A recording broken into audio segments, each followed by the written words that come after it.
कांग्रेस में कई बड़े नेता हैं जो दिग्गज वकील हैं। उनमें से एक ने भी आज तक ऐसा कोई केस कोर्ट में नहीं लड़ा जो देश के पक्ष में हो। उल्टा बड़े से बड़े कोर्ट में वो कभी घोटालेबाजों, कभी आतंकियों का पक्ष रखते हैं। इस पार्टी ने खुद को एक राष्ट्रवादी पार्टी के रूप में प्रस्तुत किया है, लेकिन उसका असली चेहरा तब सामने आता है जब देश के हितों के खिलाफ ये नेता बड़े बड़े केस लड़ते दिखते हैं। अभिषेक मनु सिंघवी कांग्रेस के बड़े नेता और वकील, लेकिन उनका खेल देश के हितों के खिलाफ दिखता है। एक बड़े केस में भोपाल गैस कांड, जिसमें हजारों लोगों की जान गई थी, वहां उन्होंने कोर्ट में विदेशी गैस कंपनी का प्रतिनिधित्व किया। एक ऐसी दुर्घटना जिसमें 3000 लोगों की जान गई, इसके बावजूद सिंघवी ये केस लड़े और कांग्रेस सरकार ने यूनियन कार्बाइड कंपनी के मालिक को भारत से भागने में पूरी मदद की। उनके ऊपर आरोप साबित नहीं हो पाए और वो आराम से कानून के हाथ से निकल गए, वो भी बिना किसी कानूनी कार्रवाई से। फिर आता है दिल्ली लिकर पॉलिसी का स्कैम, जिसमें अरविंद केजरीवाल और उनकी पार्टी के कुछ नेता जेल में थे। इनका केस लड़ने वाला कौन?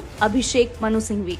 मगर सवाल उठता है कि जब इतने सारे सबूत हैं, ईडी और सीबीआई जांच कर रही है, तो क्यों कांग्रेस के बड़े बड़े वकील इन्हें बचाने में लगे हुए हैं?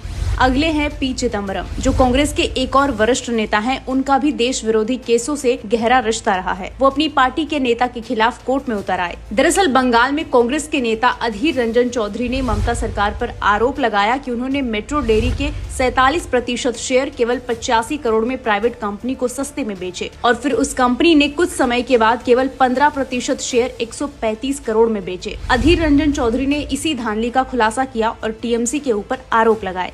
विडंबना ये हुई कि पी चिदम्बरम उस प्राइवेट कंपनी के बचाव में उतरे। कपिल सिब्बल, जब कपिल सिब्बल कांग्रेस में थे तब उन्होंने बहुत सारे ऐसे विवादित केस में हिस्सा लिया जिससे देश विरोधियों को फायदा हुआ। कपिल सिब्बल का नाम किसी परिचय का मोहताज नहीं है। इनका सबसे बड़ा और विवादित केस था राम जन्मभूमि बाबरी मस्जिद का, जिसमें सिब्बल ने सुन्नी वक्फ बोर्ड का प्रतिनिधित्व किया था। उन्होंने राम मंदिर की जगह बाबरी मस्जिद को बनाए रखने की बात कही, जबकि पूरा देश राम मंदिर के पक्ष में था।